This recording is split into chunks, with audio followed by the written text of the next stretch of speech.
Sur France Culture. On retrouve maintenant la boîte à lettres de Cécile Guilbert en partenariat avec le Musée des Lettres et Manuscrits. Aujourd'hui, lettre à un journaliste écrite par Verlaine. Bonjour Cécile Guilbert. Bonjour. En mars 1895, Paul Verlaine n'a plus que 10 mois à vivre.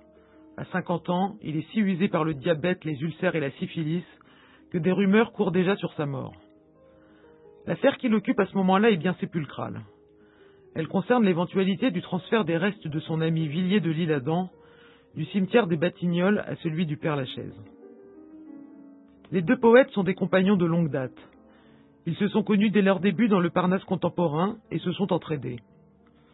Directeur en 1867 de la Revue des Lettres et des Arts, Villiers de l'Isle-Adam a publié des poèmes de son ami qui y collaborent régulièrement. De son côté, Verlaine lui a consacré une étude dans la seconde édition des Poètes maudits, dans laquelle il le qualifie de poète absolu. Villiers meurt le 18 août 1889. Ses derniers mots sont « Eh bien, je m'en souviendrai de cette planète ». Verlaine lui consacre alors un magnifique sonnet, encensé par Mallarmé. « Tu nous fuis comme fuit le soleil sous la mer, derrière un rideau lourd de pourpre léthargique, là d'avoir splendi seul sur les ombres tragiques de la terre sans verbe et de l'aveugle éther. » Mais voilà. Il est question 5 ans plus tard de changer de cimetière la dépouille de Villiers, et Verlaine écrit au rédacteur d'un journal pour faire savoir qu'il s'y oppose. Outre que le Père-Lachaise abrite la tombe de Thiers, dont il n'a pas oublié la féroce répression contre les communards, le cimetière des Batignolles est cher au cœur du poète.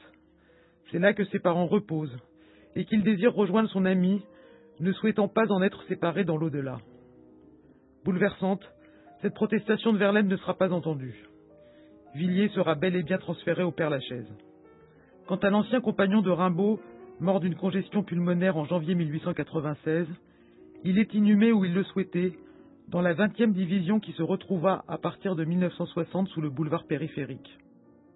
Déplacé en bordure du rond-point central du cimetière en 1989, sa sépulture est ornée d'affreuses fleurs en plastique depuis pas mal de temps. Il serait temps d'y remédier, non ?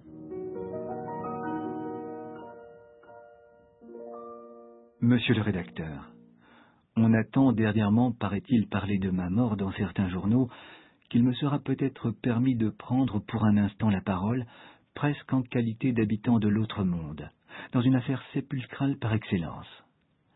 Il s'agit de la sépulture de Villiers de l'Isle-Adam. Une souscription ayant produit les fonds nécessaires, il a été décidé qu'un monument serait élevé sur la tombe du poète, de qui les restes, enlevés du cimetière des Batignolles, où il repose depuis sa mort, seraient transportés au Père-Lachaise. Voilà qui me confond. Pourquoi le Père-Lachaise ?